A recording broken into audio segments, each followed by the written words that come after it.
పూలే అంబేద్కర్ ఆలోచన విధానంతో అందరికీ విద్యకే ఉద్యమించాలని ఎస్ఎఫ్ఐ జిల్లా మాజీ ప్రధాన కార్యదర్శి ఎండి ఆనంద్ బాబు, ఎస్ఎఫ్ఐ నగర కార్యదర్శి సాయి ఉదయ్ విద్యార్థులకు పిలుపునిచ్చారు. బుధవారం కర్నూలు నగరంలోని బి క్యాంప్ జూనియర్ కళాశాలలో రాజ్యాంగ ఆవిర్భావ వజ్రోత్సవ వారోత్సవాలలో భాగంగా పూలే అంబేద్కర్ వర్ధంతుల సందర్భంగా సభ నిర్వహించారు. ఎస్ఎఫ్ఐ నగర సహాయక కార్యదర్శి అరియన్ అధ్యక్షతన జరిగిన సభలో ముందుగా పూలే అంబేద్కర్ చిత్రపటానికి పూలమాలలు వేసి నివాళులు అర్పించారు.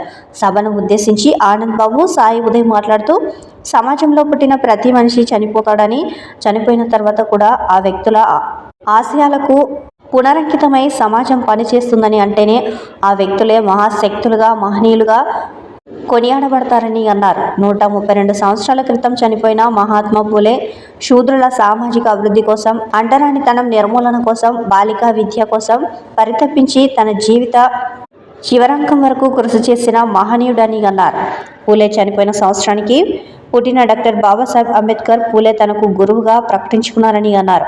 వారిద్దరి మధ్య ఉన్న సహజ లక్షణం అణచివేయబడ్డ నిమ్న వర్గాల అభ్యున్నతితో పాటు అందరికీ విద్య ద్వారా మాత్రమే సమాజం జ్ఞానవంతమవుతుందని, సమాజంగా మారుతుందని నమ్మి కృషి చేశారని అన్నారు. అందరికీ నాణ్యమైన విద్య ద్వారా ఉపాధి అనే లక్ష్యంతో పనిచేస్తున్న భారత విద్యార్థి ఫెడరేషన్ వారి ఆశయాల సాధన దిశగా విద్యార్థులకు వెళుతున్నామని అన్నారు. రోజు రోజుకి పెరుగుతున్న ప్రైవేట్ రంగం కారణంగా పేదలకు విద్య అన్నది అందదని, దాక్షికంగా మారిందని అన్నారు. దీనికి తోడు విలువలతో కూడిన సమాజ నిర్మాణమే లక్ష్యంగా రాజ్యాంగంలో చేసిన లౌకిక, సోషలిజం అనే పదాలను తీసేసి కుట్ర జరుగుతోందని అన్నారు. 2 రోజుల క్రితమే సుప్రీంకోర్టు అలాంటి కుట్రలకు చెక్ పెట్టడంతో పాటు రాజ్యాంగం యొక్క ఔన్నత్యాన్ని మరొకసారి చాటి చెప్పిందని అన్నారు.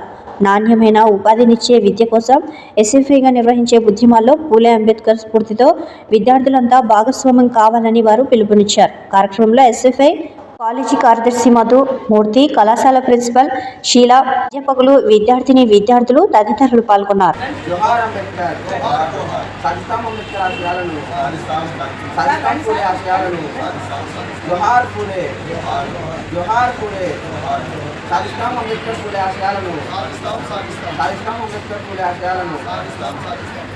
అలాంటి వ్యక్తి త్యాగాలంటే ఆ చదువుకు మూల పురుషులు ఎవరు, చదువు ఉండే విధంగా ప్రయత్నం చేసిన వాళ్ళు ఎవరు, చదువు అందరికీ దక్కాలని చెప్పేసి కోరుకున్న వాళ్ళు ఎవరు అని చెప్పేసి మనం ఆ రకంగా చదువుకోకపోతే, ఆ రకంగా తెలుసుకోకపోతే మనం వెనకబడిపోయేటువంటి ప్రమాదం ఉంది. అందుకోసమే మన ముందు చాలా గొప్ప కావ్యాలు రాశారు బాబాసాహెబ్ అంబేద్కర్ గారు. అదే ఈయన గుణంగిరి అనేటువంటి పుస్తకాలు రాశాడు. సేఫ్టీ గారి సన్నా కూడా చెప్పేటువంటి పుస్తకాలు రాశారు.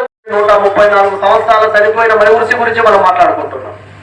పుట్టే ప్రతి మనిషి చనిపోతారు, పుట్టే ప్రతి జీవి చనిపోతుంది సమాజంలో.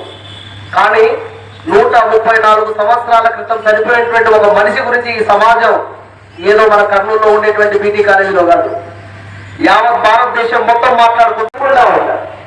కానీ చాలా మంది సామాజిక ఉద్యమకారులు కానీ, సమాజంలో సమాజ అభ్యుదయ కోసం పనిచేసే వాళ్ళు కానీ ఈ సమాజంలో జరుపుకోవాలి అంటే సావిత్రిబాయి పూలే దినాన్ని జరుపుకోవాలి అని చెప్పేసి చెప్తారు.